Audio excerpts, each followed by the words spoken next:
All right, back again, everyone. Moving on to exercise 15-4. This is having us go one step further than in 15-1 and 15-2.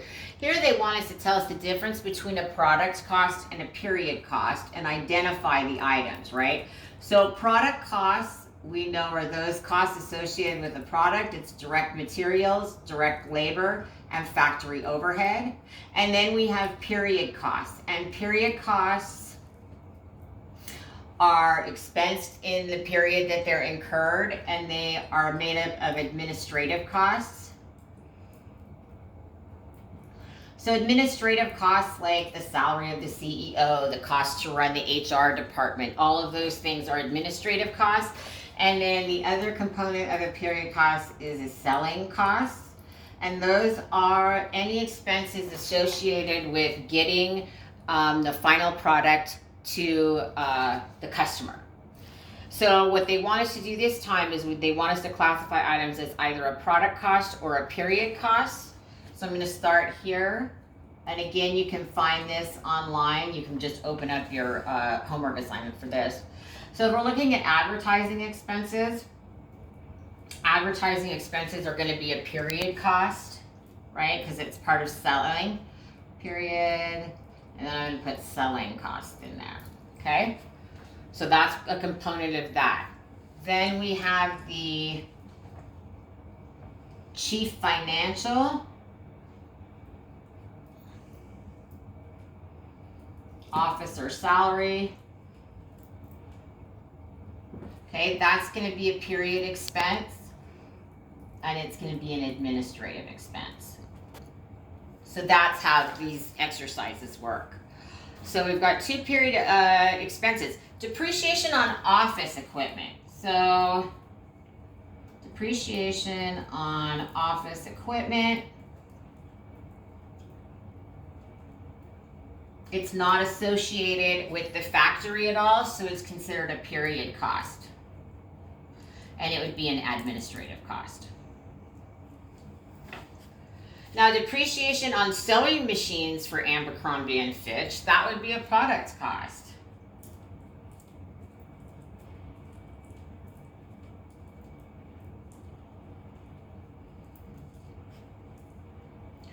That's going to be a product cost, and depreciation, when it's a product cost, is considered factory overhead. So again, if you see office or on like equipment that's actually being used in production, fabric used in production.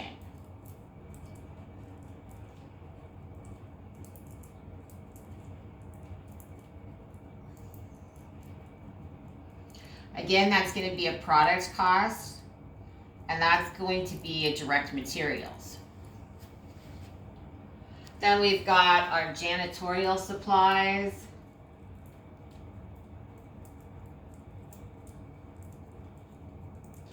Let me look at the problem.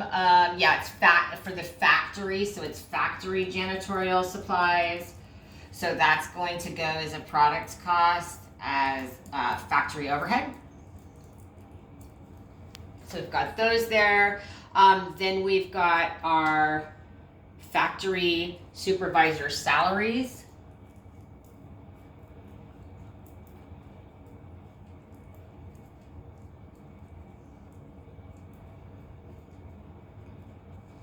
That's going to be a product cost. It's going to be factory overhead, but it would also count as indirect labor.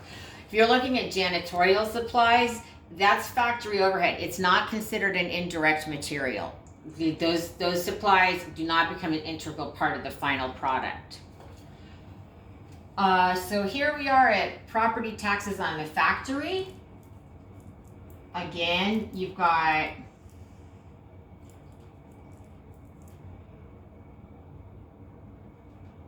I can spell it right, property tax. Since it says factory, that's going to be another product cost, and it's factory overhead.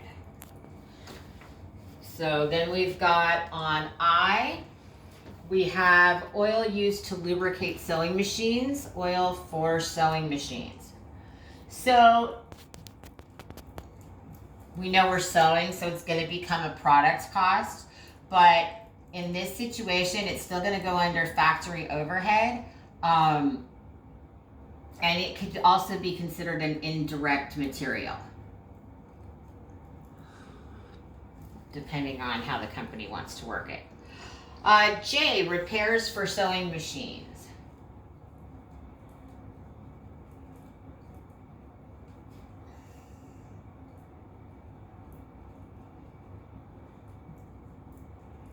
Again, that's going to be a factory overhead cost, so that's going to be a product for us. On K, R&D, research and development. That's considered a period cost, and it's admin.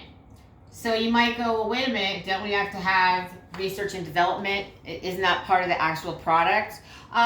Yeah, there's the design costs associated with it, but 90% of what research and development does doesn't come up and never sees the light of day. So we just put those off as a period cost, and we write them off as they're incurred. We've got sales commissions.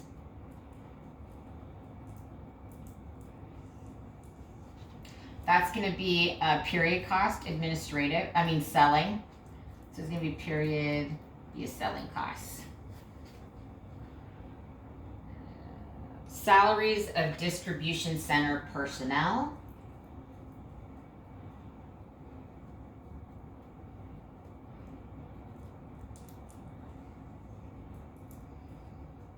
That's going to be a period cost, and it's selling. Because remember, selling costs include all those costs after the product's finished, but getting it from where it was finished to into the customer's hand is selling. Salaries of quality control.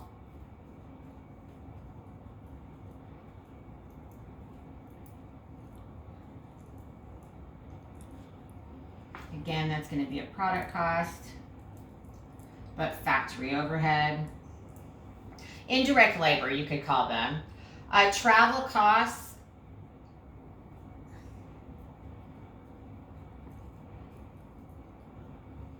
Look at this. Of media relations. That's going to be a period cost, selling. And we're down to 2, utilities. Office utilities. That's going to be a period. Administrative cost. And then Q, wages of sewing machine operators.